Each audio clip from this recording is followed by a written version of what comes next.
Welcome back to the Weather Center, ladies and gentlemen. Thank you very much for joining me. Happy Monday. It is now February 12th, 2024, and I'll tell you right now, we've actually had some pretty substantial changes in our overall snow forecast, or our snowcast for short, with this winter storm that continues to deepen over the deep south, moving east-northeast towards the Appalachians, the mid-Atlantic, and eventually the northeast. It does seem like our severe weather threat for the south and the southeast United States, particularly Alabama, Georgia, and South Carolina, and particularly the Florida Panhandle, has somewhat diminished. I'll show you the radar as of right now here in a moment, but first, if you like this video, please like and share it with those you know and care about, as well as consider hitting that subscribe button and turning your notifications on so you don't miss another upcoming update here from the Weather Center, guys. But with that being said, let's fasten our seatbelts and get started. So now, before we get into the full-fledged segment, I wanted to point something out today to you guys that I thought was very, very, very interesting in the extreme uppermost North Atlantic. Take a look at this puppy right here, and you tell me what that looks like. And what looks to have taken shape was a barotropic low that cut off from its main jet-supported baroclinic leaf feature, or its comma cloud that you see racing off to the east side of the chart, and it almost looks like we may have had another erroneous subtropical storm form up outside of the tropical AOR, just above where the mid-latitudes lie. Who knows? We could have another early 2024 designation, just like we did in 2023 with the system off the northeast coastline. Looks very subtropical, especially towards the middle parts of the loop. Look at that convection popping up on its northern and northwestern quadrant. Look at all that. Some pretty good cloud top signatures on the infrared, so who knows? Just a little fun how goes it fact. All right, let's get into the actual meat and potatoes. So a brief macro scale overview. We have a ridge continuing to build in out west with some good cross barrier flow for the northern and central Rockies through British Columbia, Alberta, the Pacific Northwest, Idaho, and Montana, starting to bleed into the front range of Wyoming. You can see a lot of that lee side enhancement in the moisture field here on the water vapor shot. Here's our upper low and our associated shortwave, and what's very interesting too, guys, is if you look, it almost seems as if our upper low, the cold air that's associated with our shortwave that's broken off from the polar front jet, is actually separated or displaced from our main branch of jet energy. Here's our subtropical jet racing through, providing us with that very good line of severe activity we saw yesterday. The tornado threat really didn't pan out, which is good news. We had some very early morning activity as the sun was coming up in eastern Texas, parts of western Louisiana. We had some very, very, very strong straight line winds associated with convection and a multitude of large hail reports, and we'll take a look at those at another time, guys. Right now, we're just going to kind of paint the overall picture. Really nice subtropical high situated over the Caribbean. Lots of pungent dry air out there. Not a whole lot going on in the Caribbean or the Bahamas, or Florida for that matter, outside of some upper-level cloud cover, some increased relative humidity and moisture brought on by our good old El Nino subtropical jet. We're very familiar with that, and to tell you the truth, guys, I'm looking forward to it going away. Not for the sake of anything changing with the weather, but at this point in time, I'm kind of over-mentioning, and then there's El Nino, there's El Nino, there's our subtropical jet, there's El Nino, so not too sure if you can agree with me, but I'm looking forward to finally seeing that thing more or less disappear as we get through spring and especially into summer. Here's where we stand on the radar this morning, and as I mentioned, if you guys look, this very, very thin feature right in through here that's just to the east of Shreveport, Texarkana area, headed towards Little Rock, that, believe it or not, is actually your surface front. It's displaced from a lot of the warm sector convection and showery activity that's going on through Alabama.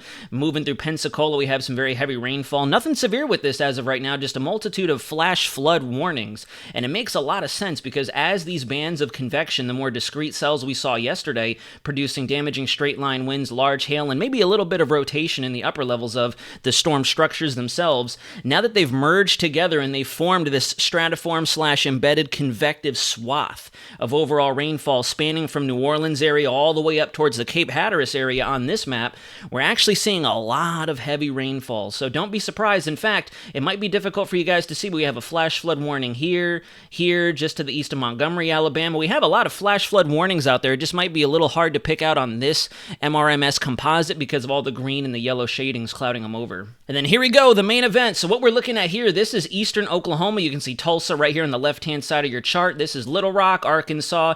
Fayetteville is definitely seeing a lot of good wraparound snowfall from our upper low, our deepening low pressure system at the surface. We got some Springfield action going on in Missouri. Lots of good snowfall, and to tell you the truth, it looks like this is going to be the trend, and that's kind of the basis of this video. We've seen some very differentiating trends just in the last 12 hours with this system kind of progressing a bit more in a southerly latitude direction as opposed to that east-northeast direction that we were thinking. And actually, it does line up with what we predicted here on the Weather Center a number of days ago, where I'd mentioned that stationary boundary, that interaction of the very weak nose of high pressure, cold air coming out of the Rockies, the Great Plains, several days ago, guys. This was maybe 5 to 7 days ago, leaving that lingering boundary that helped to ignite all that shower and thunderstorm activity we just looked at over the southeast. That's more or less where this low is trying to travel and catch back up with that main branch of jet energy. And if that didn't sell you, we're taking a look at our surface observed theta E values this morning, and you can see all of our colder theta E values back over Texas, Arkansas, Oklahoma, getting into Louisiana now. Shreveport, Barksdale Air Force Base has probably seen frontal passage. We'll take a look at the obs here in a sec, and you can see that if you kind of trace where your front is on theta E,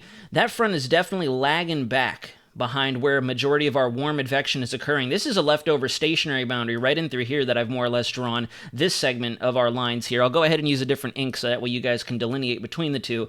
But this segment of front, if you will, using this theta E outline here, that's going to be more stationary, entrenched up along the lee of the Appalachians over the mid-Atlantic states. Looks like West Virginia, Northern Virginia has most of the stationary boundary in effect, and that's probably why if we switch back over to our composite here, we're actually seeing a little bit of that stratiform icing going on, some freezing rain going on as we encounter that stationary air mass. All that warm advection that's coming up out of the south is overrunning that stationary segment before it finally transitions into bona fide snowfall as it moves through the extreme southeasternmost corner of Kansas, Oklahoma, and then of course Missouri is getting a nice dusting of snowfall as we speak. This is Weather Prediction Center's analysis as of this morning, and it lines up perfectly with what we just drew on the theta E chart. You can see our front is back through Mississippi, just barely getting ready to squeak through Baton Rouge, New Orleans. So if you guys are out there, you're going to be seeing some drying, some cooling here in the next 6 to 12 hours, especially as that cold air kind of catches up with where our front is. And then we have all this stationary activity through here. I know it looks like warm frontal, but it almost seems to be more stationary if you ask me. We haven't seen a whole lot of advection down at the surface.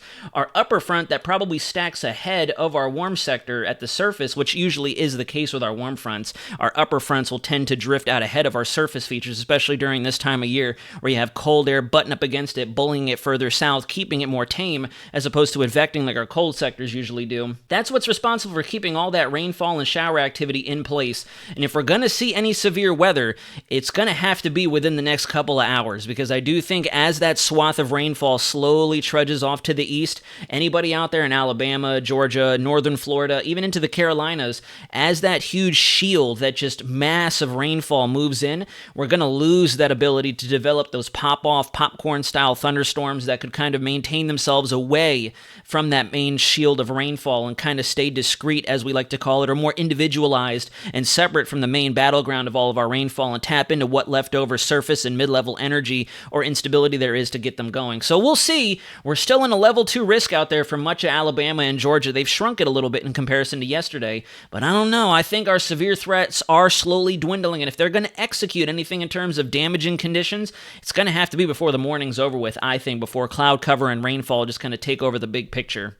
All right, so let's get into the snowfall. So this is going to be our short-range ensemble forecast, the SHREF, and as I step you through here, if you notice, all of our models are thinking this is going to take a bit more of a southerly track. I'll do a bit of a comparison using our larger scale, lower res models here in a second, but if you notice, our snow drift is expected to transition almost parallel to the Missouri-Arkansas border, moving through Tennessee and Kentucky, before finally, as it follows that stationary boundary, beginning to lift a bit more to the north, dumping lots of good onshore flow, onshore snowfall, thanks to all the cold air still entrenched up over the Midwest, the Great Lakes, and the Northeast that's just more or less been hanging out there. Winter has been on pause. It's almost like it's like our good old Michael Jackson meme and is just sitting there eating the popcorn over Quebec and Ontario, watching all this madness unfold down over the South, and watching a lot of us here struggle with our snowcasts and mentioning heavy snow here, heavy snow there, and it's kind of just doing its own thing. Winter, in terms of our bona fide polar and especially Arctic air, is back up over Canada, just more or less waiting and seeing if it wants to decide to come down south or not. We don't really have any major pushes of cold air on the horizon just yet either, and we'll look at that at the very tail end of this video. Our snow totals have also tried to climb a little bit over the last 48 hours, so throughout much of last week and into the first parts of the weekend, early morning Saturday and especially late Friday night, it looked like the general consensus for a lot of our ensembles and higher res model data indicated we'd see about maybe 6 to 8 inches of snow maximum in our heaviest snow band closest to the coastline in the northeast United States. You can see in that general area right right in through here, our snow amounts have increased. Now we're approaching that 10-inch threshold, and I don't really think we're going to get over a foot of snow. Some of our models do think in some very isolated instances as you get very close to the coastline, parts of New York, getting really right up against the intercoastal areas, pretty much right up along the shore, not even the beach line, but the shoreline itself. We could see a lot of good onshore flow, mixing of that snowfall as that trough works its way through. And some of our models, like the GFS, which we more or less threw out, looking at some of our model data during our severe weather event on Saturday and yesterday, more or less figured that model is really not doing a good job with our temperatures, so I would imagine it's probably overestimating the snow totals. So I think a happy medium is still going to be that 6 to 8 inch threshold with maybe some isolated bouts of 10, 11 inches, depending on how slow or how fast the system can finally bomb its way through. All right, so what we're going to do here is leave the GFS on this timestamp right here, guys, and if you look up here, we're at 18 Zulu on February 13th, so this is tomorrow afternoon, about the 1 p.m. time frame for us here in the eastern side of the United States, and you can see the GFS is thinking we have a little bit more action going on closest to the coastline here.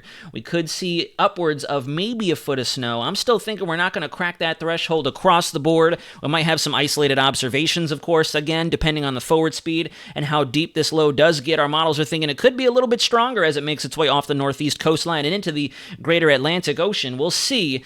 But overall, if I trace the line here and show you guys where our snow drift, our heaviest snow band associated with the north and west side of the low is expected to move, there's definitely been a huge shift in that overall pattern. If I come back a couple days ago and we go to the 6 Zulu Saturday, notice how much further to the north it is and how much heavier the snowfall is. So as of this morning, we're looking at riding parallel to the Missouri-Arkansas border, moving up through the Appalachians, and then finally through the northeast coastline. And you can see, not a very impressive swap from this resolution. We're looking at the lower 48 and parts of southern Canada, so obviously take that OI and kind of put it into perspective for what we're looking at the scale. But if you look, our main snow band was actually expected to move up further to the north through the Midwest, parts of Illinois, Indiana, Iowa, as opposed to where it is now, where we could see more of a dusting into Tennessee, some heavier accumulation in Kentucky, West Virginia, before finally dumping out and moving off the coastline in the northeast. So definitely some exciting stuff. This does change a lot in terms of what our snow forecast looks like. We're actually thinking as it moves more to the south, we may see less of an accumulation because we're kind of further away from that cold air entrained or stuck up in the northern tier United States, the Midwest, the Great Lakes area, and especially up into the northeast, Quebec, James Bay, and the uppermost northeast border of the U.S. And then last but not least, folks, we're going to go ahead and round out the video with a brief look ahead, because honestly, I'm beginning to agree with good old Phil for Groundhog Day with an early arrival of spring. And truthfully, I think we're going to feel more spring-like conditions down here across the south for the foreseeable future, maybe until the turn of February into March, because it just doesn't seem like we're going to have as intense of cold pushes as our models were thinking early last week, and even the weekend prior to this one that just passed. We saw another bout of Arctic air plunging through the front range of the Rockies, the Great Plains, and then emerging itself down over the south, the southeast, before finally bowing out with that upper trough over the northeast as they typically do. That's no longer the case, and it even looks like our 540 line, the freezing line, is going to have a hard time coming across the Rockies, through the plains, and rarely ever, if at all, making it down into our neck of the woods, down through Texas, the Gulf coastline, where our storm is currently brewing up as we speak. So if I take you through the loop, you can see our first winter storm really getting going. You can see that snow band kind of transitions out for a little while as it moves through Tennessee and Kentucky, turns into more of a sleet, freezing rain, icing event, which makes sense as it rides that band to temperature discontinuity. We're a little bit further to the south from that main area of cold air trying to get pulled in on the west side of it. So I do think we could see more of a mixed wintry precip effect as opposed to just overall heavy snowfall as it moves. Then finally, as we get into the northeast, that snow band does rapidly accelerate in intensity, especially as the low deepens down. Sub 980 millibars seems to be the general consensus between the Euro, the Canadian, the GFS. And then finally, as we move through into the middle parts in the latter half of the week, bon voyage to that winter storm. And then we have a couple little weak clipper systems that try to keep some snowfall in effect for the upper tier Dakotas, Minnesota, Wisconsin, the Great Lakes, and eventually the northeast once again could see some light snow accumulation as this pushes through, getting started with the weekend up and coming. And then honestly, for my Daytona 500 fans who may be watching this, I know I'm on edge looking at all of our latest model data for next weekend, for folks going out to Daytona on Saturday here in Florida, and especially for the big 500 on Sunday. The trends are looking ominous for Sunday, and they're very back and forth even for Monday at this point. And truthfully, if you go back a couple segments of mine on the Weather Center, I was thinking this could be a very significant event for us down over the south with the indications all of our long-range models were predicting. Now, it more or less, guys, looks to be more of just a frustrating annoyance of a system moving through just to kind of try to rain on our parade, or in this case, rain on our race day for us here in Florida, waiting for the Daytona 500 to kick off. As you go through time and go through the weekend, notice we have a large band of rainfall activity, but our surface low never really fully materializes. It just turns into a large swath of cooler rains, maybe some tropical style rains mixed in there, because this is more or less going to be force-fed by our subtropical jet. The thickness isn't on this chart here, but if you guys look very faintly right in through here, our 0 degree line is way up here now.